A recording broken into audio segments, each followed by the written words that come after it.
Hi, good evening to everyone. Welcome to vision police academy.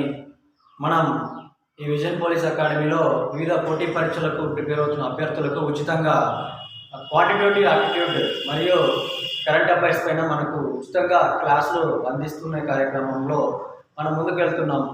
అందులో భాగంగా మనకు నిష్పత్తి అనుపాతం అనే చాప్టర్లో ఆల్రెడీ కొన్ని క్లాసులు మనం రన్ చేయడం జరిగినాయి. నెక్స్ట్ దానికి కొనసాగింపుగా ఈరోజు క్లాస్ను కంటిన్యూ చేద్దాం.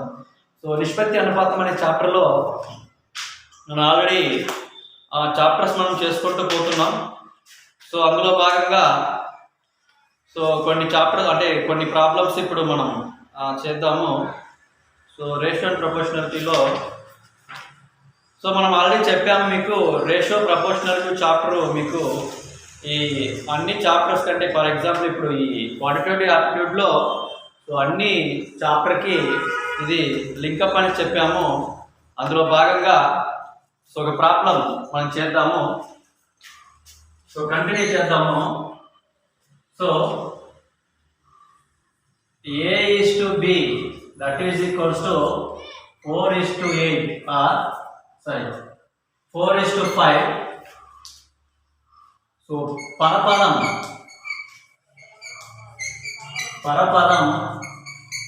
25 అయినా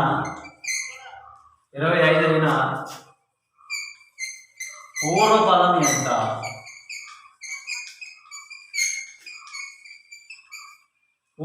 ఎంత? ఇది క్వశ్చన్.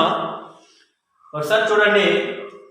A:B 4:5 అయితే A వాల్యూ 4 అవుతుంది, B వాల్యూ 5 అవుతుంది. ఇందులో పరపదం ఫర్ ఎగ్జాంపుల్ మనం చూడండి. ఇక్కడ A:B అనేసి మనం దీన్ని తీసుకున్నామంటే దీన్ని పూర్వపదం అంటారు. పూర్వం అంటే ఏంటి? మొదటి పదం అనేసి. దీన్ని పూర్వ మొదటి పదం అంటాం. దీన్ని పరపదం అంటాం. పరపదం లేదంటే చివరి పదం. దీన్ని పర లేదా చివరి పదం అని అంటాం. కాబట్టి ఇక్కడ చూడండి A:B = 4:5 అయితే దీనిలో పరపదం అంటే 5 అనేది పరపదం అవుతుంది. 4 అనేది పూర్వపదం అవుతుంది. పూర్వం అంటే మొదటి పదం అవుతుంది. అంటే పరపదం 25. అంటే ఇక్కడ మీనింగ్ ఏంటంటే 5కి 25 అంటే దీని యొక్క వాల్యూ 25 అయితే పూర్వపదం ఎంత అంటాడు, అంటే 4కి ఎంత అంటాడు.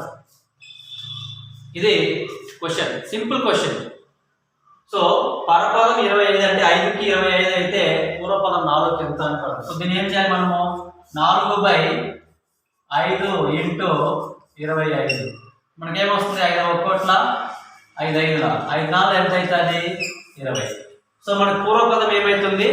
20 అవుతుంది. మనకంత కాన్సెప్ట్ అనేది సింపుల్గానే ఉంటాయి. మనం ఏమీ ఎక్కువ ట్రస్ట్ చేయాల్సిన అవసరం లేదు. మనకు ఈజీగా ఉంటాయి, అర్థం చేసుకుంటే చాలా ఈజీ. అంటే మొత్తం షార్ట్ కట్లో ఉంటాయి. ఎందుకంటే మనము కాంపిటేటివ్ ఎగ్జామ్స్లో మనం చాలా తక్కువ సమయంలో మనం ప్రాబ్లం చేయాలి కాబట్టి మనం దీన్ని షార్ట్ కట్లో చేసుకోవాల్సి ఉంటుంది. ఈ విధంగా మనము పూర్వపదం పరపదం పైన మనం క్వశ్చన్ చేసుకోవచ్చు. నెక్స్ట్ అదేవిధంగా ఇంకో ప్రాబ్లం చూద్దాం. నెక్స్ట్ ప్రాబ్లం ఇంకో క్వశ్చన్ ఒకసారి చూద్దాము. A:B next question. A:B = 6:5 అయినా 3A + 2B 3A + 2B is to 3A - 2B ఎంత? ఈ ప్రాబ్లం చూడండి. మనకి ఏ వాల్యూ తెలుసు? 6, B వాల్యూ తెలుసు 5. 3A + 2B అంటే మనకు ఏ వాల్యూ ఇక్కడ సబ్స్టిట్యూట్ చేస్తాం. 3A B వాల్యూ సబ్స్టిట్యూట్ చేద్దాం. రెండు ఇక్కడ ఏముంది? యాడింగ్ అంటే మనం అంటే అడిషన్ చేస్తాం. అదేవిధంగా 3A - 2B దీన్ని సబ్ట్రాక్షన్ చేస్తాం. మధ్యలో ఏముంది? రేషియో. A:B అంటే మనకు ఇదన్నీ ఒక A అనుకుంటాం, ఇదన్నీ ఒక B అనుకుంటాం. A:B is nothing but A/B. A/B form లో రాసుకుంటాము. దాని వాల్యూ వస్తాయి అన్నమాట. చూద్దాం. ఇక్కడ మన కండిషన్ ఏమి ఇచ్చినాడు? 3A + 2B is to 3a minus 2b. So చూడండి 3 into whatever a value, this is a value is 6 plus 2 into b value 5 is to again 3 into a value 6 minus 2 into b value 5. So మనం చూసుకున్నామంటే so చూడండి 3 6ల 18 plus 2 5ల 10 is to 3 6ల 18 minus 2 5ల 10. So 10 ఒక 18 28 is to 18 minus 10 అంటే మనకి ఎంత 8. So 28 is to 8. దీన్ని మనం ఏం రాసుకోవచ్చు సింపుల్ గా 28/8 రాసుకోవచ్చు. సో మనం క్యాన్సిల్ చేస్తే ఏమొస్తుంది సో 4 తో పోతాయి. సో 4 2 8 4 7 28. సో 7/2. సో 7/2 ని మనం ఏం రాసుకోవచ్చు 7:2 గా రాసుకోవచ్చు. సో ఇది సో దాని యొక్క వాల్యూ అవుతుంది. సో మనం ఈ విధంగా మనము చేసుకుంటూ పోవాలి. మనం ఇంత పెద్దగా మీరు చేయాల్సిన అవసరం లేదు. జస్ట్ అది ఎలా వస్తాయని చెప్తాం. మీరు డైరెక్ట్గా సబ్స్టిట్యూట్ చేసుకోవచ్చు. ఎగ్జామినేషన్ డైరెక్ట్ సబ్స్టిట్యూట్ చేసుకుని మనం చేసుకోవచ్చు. సో ఇది అర్థమైంది అనుకుంటా. So next problem.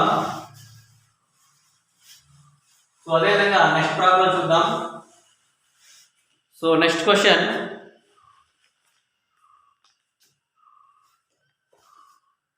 So next అదేవిధంగా చూద్దాం. పరపదం పూర్వపదం గురించి ఇంకో క్వశ్చన్ చూద్దాం. అది ఇంపార్టెంట్. రెండు సంఖ్యల నిష్పత్తి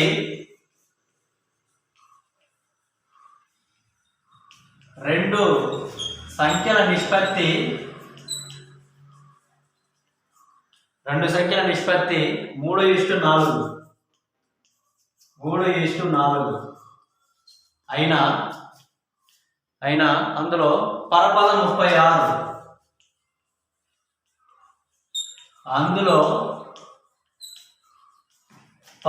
36 అయినా పూర్వపదం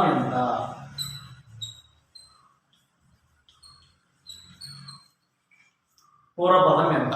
సేమ్ అదే విధంగా చూడండి. రెండు సంఖ్యల నిష్పత్తి ఇచ్చినాడు 3:4 ఇచ్చాడు. ఇందులో పరపదం ఇచ్చినాడు. ఇది పూర్వపదం అవుతుంది, ఇది పరపదం అవుతుంది. పరపదం యొక్క వాల్యూ 36 ఇచ్చినాడు. అయితే సో 4కి 36 ఇచ్చినాడు. అయితే దానిలో పూర్వపదం అంటే 3 వాల్యూ ఎంత అన్నాడు. సో 3 ఎంత అవుతుంది? So 3/4 into 36. 4 1 4 9 36. సో 9 3 ఎంత 27. So this is answer. So మనకు పూర్వపదం ఎంత వస్తుంది 27 వస్తుంది. సో ఇటువంటి ప్రాబ్లం కూడా మీరు చూసుకోవాలి.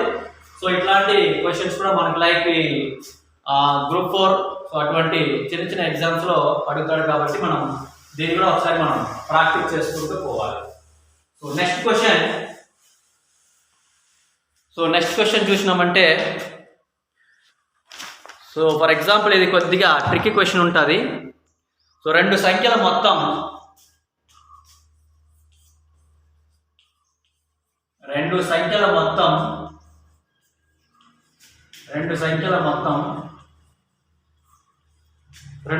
మొత్తం 72 అయినా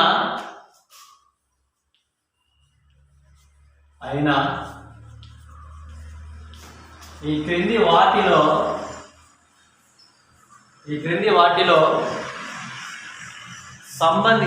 వాటికి సంబంధించిన నిష్పత్తి ఎక్సాక్ట్. క్రింది వాటికి సంబంధించిన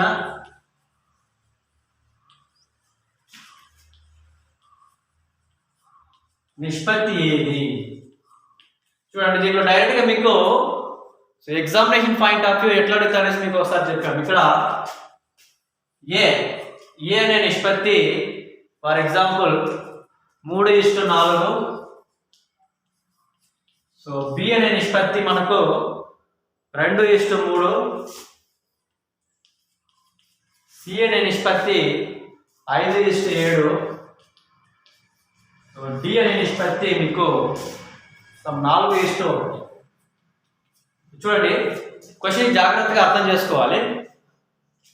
రెండు సంఖ్యల మొత్తం ఇచ్చినాడు అంటే ఏ కమా బి అనేది రెండు సంఖ్యలు అయితే దాని యొక్క మొత్తం 72 అంటే a ప్లస్ b అనేది మనకు 72 ఇచ్చినట్టు. అయితే ఈ క్రింది వాటికి సంబంధించిన నిష్పత్తి ఏది అన్నాడు. సింపుల్ చూసుకోండి, ఇది రెండు సంఖ్యలు, ఈ రెండు సంఖ్యలు దాని యొక్క మొత్తం ఏమి ఇచ్చినాడు 72 అంటే దీన్ని రెండు కూడితే దాని వాల్యూ 72 అని అర్థం. సో చూడండి 3 + 4 7, ఆ 72ని 7 ఖచ్చితంగా డివైడ్ చేయాలి. అంటే రెండు సంఖ్యల మొత్తం 72 వచ్చినప్పుడు ఆ సంఖ్యల మొత్తము ఆ 72ని డివైడ్ చేస్తే అది దానికి సంబంధించిన నిష్పత్తి అవుతుంది. ఒకసారి చెక్ చేద్దాం చూడండి. 3 + 4 7, 72/7 అంటే 7 72ని డివైడ్ చేయట్లే, అంటే అది భాగించట్లేదు. సో ఇంకోటి 2 + 3 5 తీసుకోండి, 72ని 5 కూడా మనం భాగించట్లేదు. సో కానీ ఇక్కడ ఈ 4 + 1 చూడండి, 4 + 1 అంటే 5 కూడా 72ని మనం భాగించట్లేదు కాబట్టి 5 + 7 చూడండి, 5 + 7 అనేది 12. సో 12ని 72 భాగిస్తాయి. సో 72/12 ఒక్కట్ల 12 6 72 కాబట్టి ఖచ్చితంగా ఇది ఈ క్రింది వాటికి సంబంధించిన నిష్పత్తి ఏమవుతుందంటే 5:7 అవుతుంది. సో ఇది మీకు అర్థమైంది అనుకుంటా. ఇచ్చిన మొత్తం అంటే మనం మొత్తం ఒకవేళ భేదం అన్నాడు అనుకోండి, ఇదే క్వశ్చన్ కొద్దిగా మీకు మార్చొచ్చు. రెండు సంఖ్యల భేదం 72 అయితే ఈ క్రింది వాటికి సంబంధించిన నిష్పత్తి ఏదంటే భేదం అంటే మనం ఏం చేయాలి, భేదం అంటే తీసివేస్తాం కాబట్టి రెండింటిని తీసేస్తాం. 4 - 3 1, వచ్చిన అంకె దాన్ని ఖచ్చితంగా భాగించగలిగితే అది ఈ క్రింది వాటికి సంబంధించిన నిష్పత్తి అవుతుంది. సో ఇక్కడ మొత్తం అన్నాడు కాబట్టి 5 + 7 12 అవుతుంది. 12 72ని భాగిస్తాయి కాబట్టి ఖచ్చితంగా ఇది దీనికి సంబంధించిన నిష్పత్తి అవుతుంది. రిమైనింగ్ 3 కూడా దీన్ని భాగించట్లేదు కాబట్టి ఈ రిమైనింగ్ 3 కూడా దీనికి సంబంధించని నిష్పత్తి అవుతుంది. ఓకేనా? సో ఈ విధంగా క్వశ్చన్ చేసుకుంటూ పోవాలి. సో నెక్స్ట్ క్వశ్చన్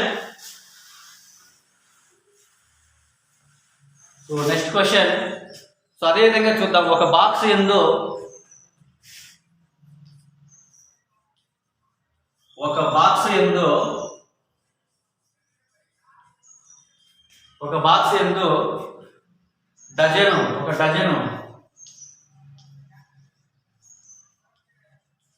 ఒక డజను అద్దములు కలవు.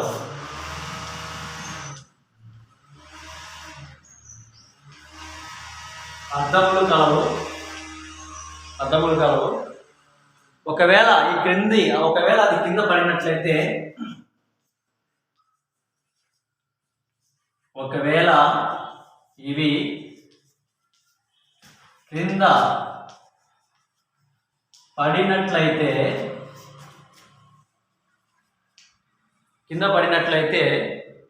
పగిలిన అద్దములకు మరియు పగలని అద్దములకు సంబంధించని నిష్పత్తి ఏది?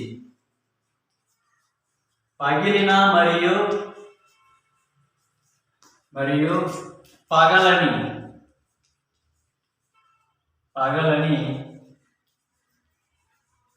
అద్దములకు మధ్య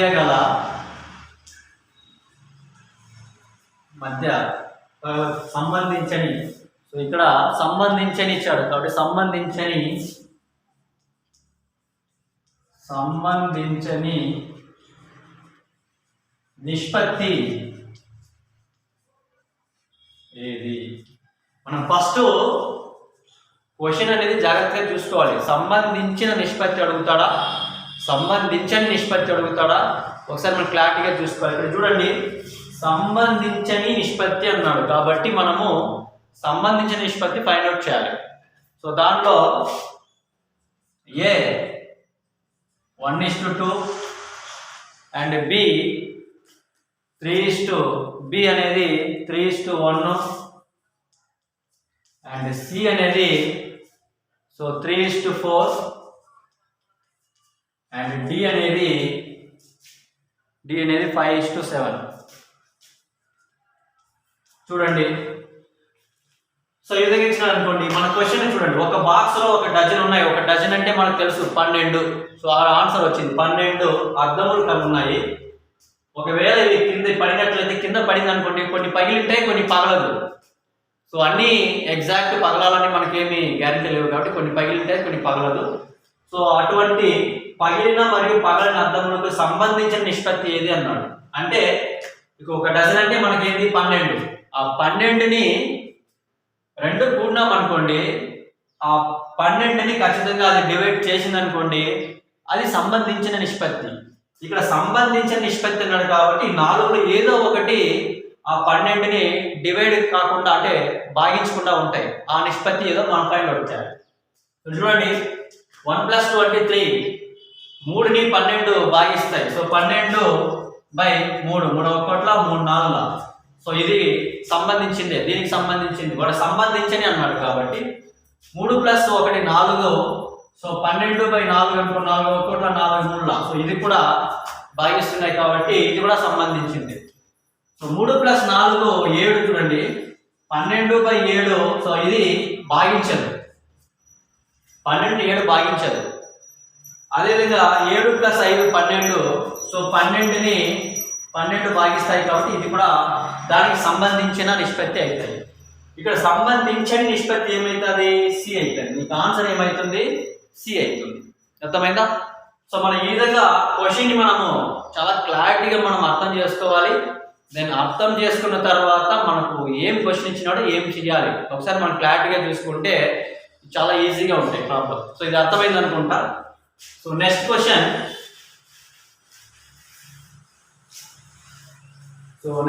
ఒకసారి చూద్దాం. So next question.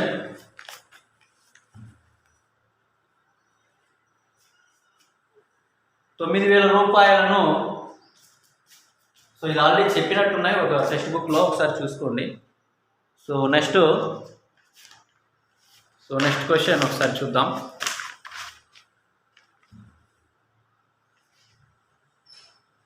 ఒక మొత్తం రూపాయలని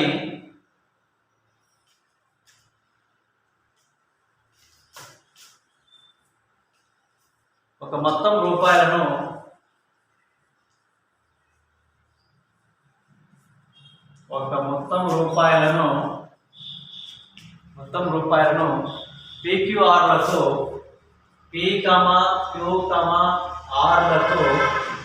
Rలకు 2:3:5 నిష్పత్తిలో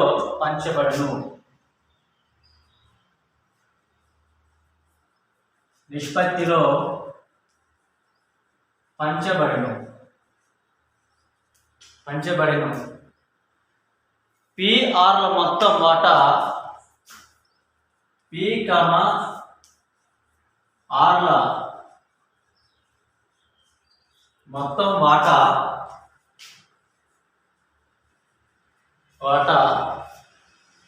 Q కంటే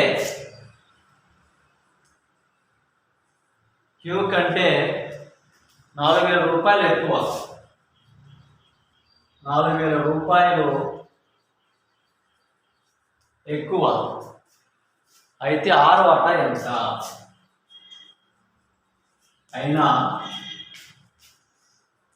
R వాటా ఎంత? చూడండి ఈ క్వశ్చన్ చాలా ఈజీ. జస్ట్ మొత్తం ఇవ్వలేదు. క్వశ్చన్ చూడండి, PQRలో యొక్క నిష్పత్తి ఇచ్చినారు. 2, 3, 5 నిష్పత్తి ఇచ్చినారు. అంటే P యొక్క నిష్పత్తి 2, Q యొక్క నిష్పత్తి 3, R యొక్క నిష్పత్తి 5. అయితే ఇక్కడ మొత్తం వాటా మనకి ఇవ్వలేదు. మనం కానీ ఒక హింట్ ఇచ్చినాడు. ఏమి ఇచ్చినాడు? PRల మొత్తం వాటా Q కంటే ₹4,000 ఎక్కువ అని ఇచ్చినాడు. అయితే మనం దాని వాల్యూ ఎంతో కనుక్కోవాలి. సో ఫర్ ఎగ్జాంపుల్ చూడండి. So P + Q for example ఇక్కడ మన కండిషన్ ఏంది? సో P, Q, R ముగ్గురు అంటే 3 వాటాలు కాబట్టి ఇక్కడ చూడండి మనము సో ఫస్ట్ P + Q తీసుకుంటాం. సో P + Qలో వాటా P + Qలో మొత్తము సో Q కంటే 4,000 ఎక్కువ కాబట్టి ఈ Q కంటే ఎంత ఎక్కువ? 4,000 ఎక్కువ. అది కండిషన్. అర్థమైందా? సో పి ప్లస్ క్యూ, మన పి ప్లస్ క్యూ ఎంత? PQR, దీని యొక్క మొత్తము. సో దీనికంటే 4000 ఎక్కువ, అంటే ఇది తక్కువ అవుతుంది కదా, క్యూ తక్కువ పి ఎక్కువ. అర్థమైందా? సో క్యూ కంటే ఇప్పుడు క్యూ ఒక సపోజ్ క్యూ ఒక 2000 అనుకోండి, ఒక క్యూ 2000 అనుకోండి, పి ప్లస్ క్యూల మొత్తము క్యూ కంటే సరే P plus R. So P plus R ల మొత్తం క్యూ కంటే 4000 ఎక్కువ అంటే ఎంత అవుతుంది? ఈ క్యూ వాల్యూ 2000 అనుకోండి. సో దీనికంటే పి ప్లస్ ఆర్ ల మొత్తం 4000 ఎక్కువ అంటే దీని వాల్యూ ఎంత అవ్వాలా? అప్పుడు 6000 అవ్వాలి. అర్థమైందా? క్లారిటీ వచ్చింది అనుకుంటా. సో కాబట్టి మొత్తం ఎంత అన్నాడు? 4000 ఎక్కువ అన్నాడు. కానీ పి ప్లస్ ఆర్ మనకు తెలుసు. సో పి ఎంత? 2, ఆర్ ఎంత? 5. సో 2 ప్లస్ ఇక్కడ 2 ప్లస్ 5 మైనస్ క్యూ ఎంత మనకు? 3 అనేది మనకు 4000 ఎక్కువగా ఉంది. సో 2 ప్లస్ 5 7, 7 మైనస్ 3 అంటే 4కి 4000. అయితే ఇక్కడ ఏమన్నాడు? 6 వాటా ఎంత అన్నాడు. ఇక్కడ ఈ 5 మాత్రం కనుక్కోవాలి. సో 5కి ఎంత అన్నాడు. సో మీరు ఇదంతా వేయాల్సిన అవసరం లేదు, జస్ట్ మీకు అర్థం కావడం కోసం చెప్పిన. మీకు డైరెక్ట్ ఆన్సర్ ఇదేం అవసరం లేదు. సో అప్పుడేమవుతుంది? 5/4 ఇంటూ 4000. సో 4 ఒక్కోట్ల 4000. సో 6 వాటా ఎంత అవుతుంది? 5000 అవుతుంది. సో అంటే 6 వాటా ఎంత? ఇప్పుడు చూడండి, ఆర్ వాల్యూ 5 అనుకోండి, దీని నుంచి మళ్ళీ పి వాల్యూ కనుక్కోవచ్చు, క్యూ వాల్యూ కనుక్కోవచ్చు. కానీ మన క్వశ్చన్ ఇచ్చింది 6 వాటా కాబట్టి ఆర్ ఎంత మనం కనుక్కున్నాం. అర్థమైందా? సో ఈ విధంగా సింపుల్గా చేసుకోవచ్చు. So next question,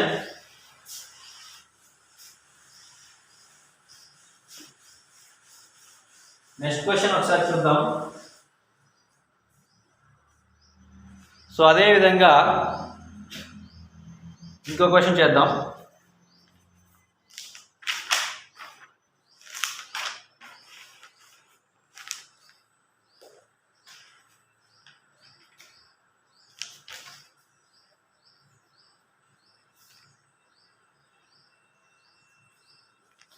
so next question చూద్దాం. సో ఇంకో క్వశ్చన్ అదే విధంగా చేద్దాము. సో ఒక మొత్తం రూపాయలని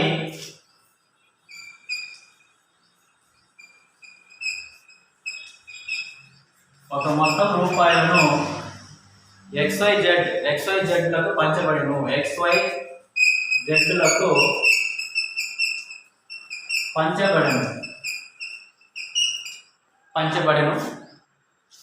వాటి వాటాల నిష్పత్తి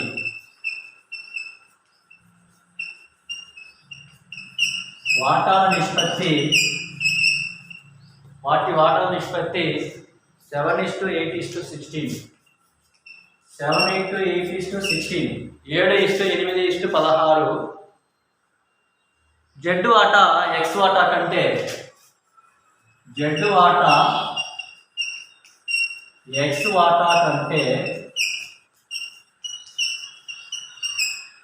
X వాటా కంటే 2700 ఎక్కువ.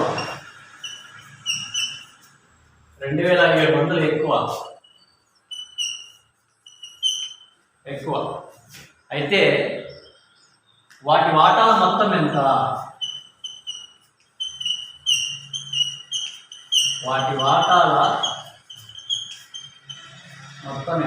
అంటే ఇక్కడ వాటి వాటాల మొత్తం అంటే XYZ వాటా మొత్తం కనుక్కోవాలి మనం. అర్థమైందా?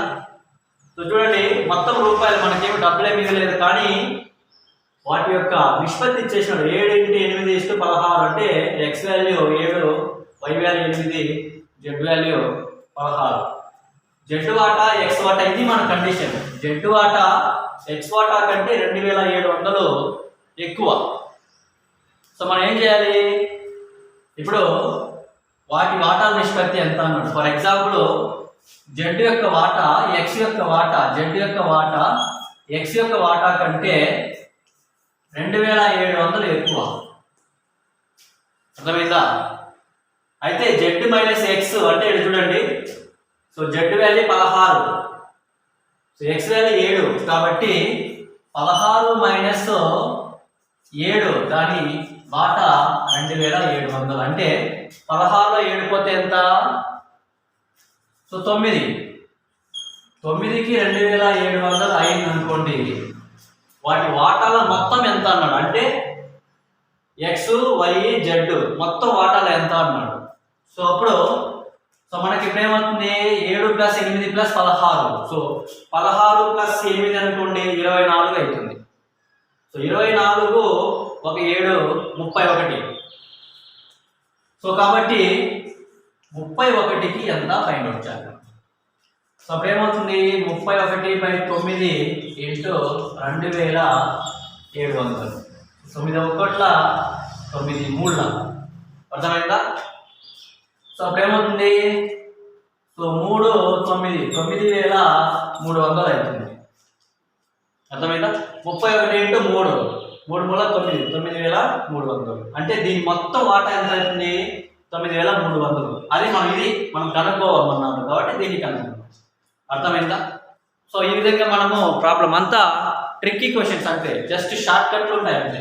సో ఆ షార్ట్ కట్లు మనము నేర్చుకున్నామంటే ఈజీగా ప్రాబ్లం చేసుకోవచ్చు. సో ఇంతవరకు మీకు అర్థమైంది అనుకుంటా.